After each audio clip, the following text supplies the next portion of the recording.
human behavior, why are we never satisfied? Look. The Earth's population has been shaping up over hundreds of thousands of years through learning.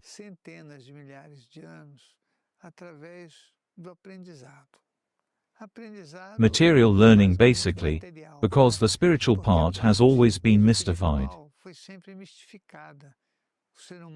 The human being, having as its initial basis competition and fears, always needs someone who exercises power, somebody who solves all the issues, someone who is above all.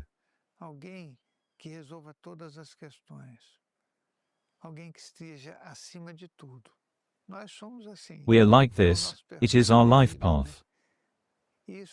This has a lot to do with our tubular vision of our constructions. Our tubular vision leads us to follow some fragment of the knowledge we have got. So, if you learn about philosophy, your way of thinking will be philosophical.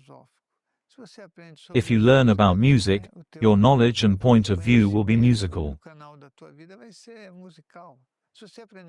If you learn mathematics, it's the same way. We can never have a global vision of everything because we are fragmented in our knowledge. And we specialize more and more. So, there's always a state of dissatisfaction hanging around. We'll never be able to really see everything, because we haven't learned to do so. We learn to see through a lens, and the one we learned is always that outdated lens of myopia, of the fragment of some knowledge that has been imputed to us in our learning path.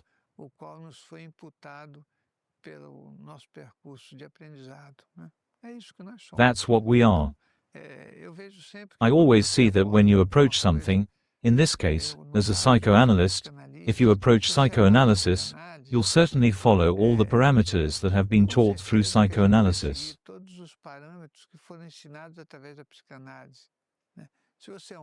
If you're a doctor, the procedures will be medical. But the great truth is that our knowledge is above our profession. You are not your profession, you certainly are not. You practice your profession.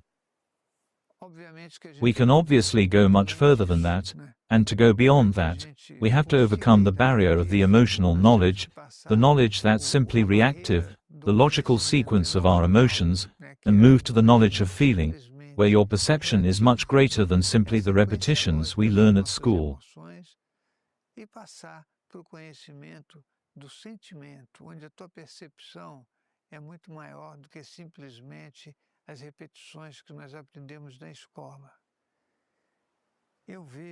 It's not that easy to explain this, but I can tell you something that might give an idea of how it works.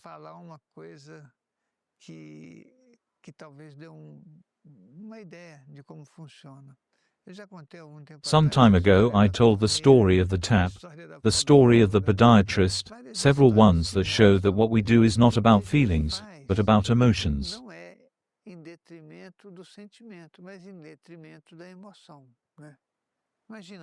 Imagine, you go to the doctor and the doctor will never know the amount of pain you're feeling.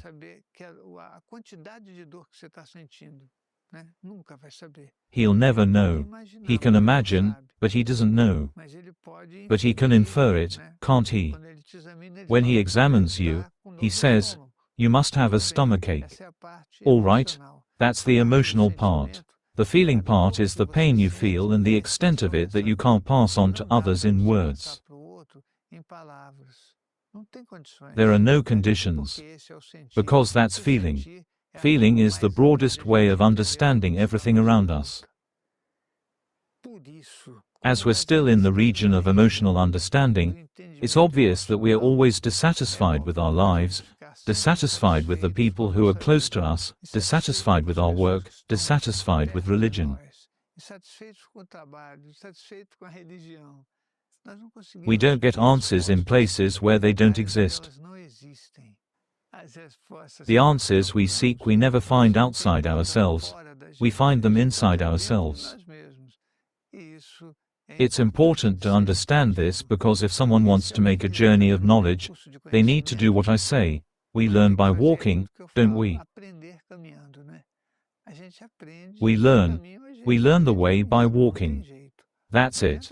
There's no point in reading 100 books that are other people's ideas. You won't have knowledge. You have the other's reasoning. Knowledge is your own experience, your experiences with the things you want to deal with. Then it's different. I think we need to know it, to make this world not so dissatisfied with the things we don't have, but in the satisfaction of what we can truly feel and understand.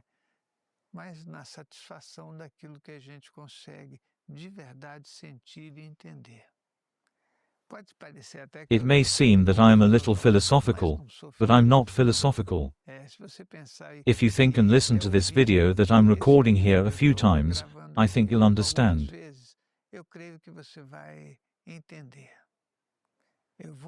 I'll tell you something to finish. When I was very young, I watched a movie, Lost Horizon. In that movie, there was a situation in which they created happiness. And the happiness was created through a place called Shangri-La. And after they crashed, the plane crashed and everything, they ended up in this place. It was very beautiful, people were singing, they learned in a calm and fluid way. I watched this movie and said, wow, that's cool. I even said, it's cool and I'll watch it again. Then I watched it again. When I watched it again, I had a different view. I was quite young, I hadn't seen some things. I said, I'll watch it again. And then I discovered new things. The fourth time I watched the movie, I was already taking notes of some other things. I'll confess to you what happened to me. I watched the movie 18 times.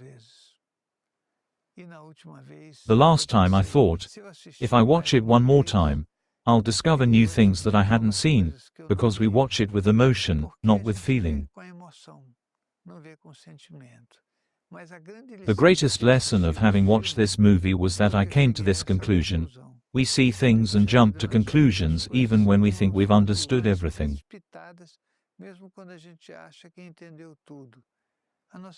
Our conclusion cannot be hasty, because we need to make a journey to understand everything around us.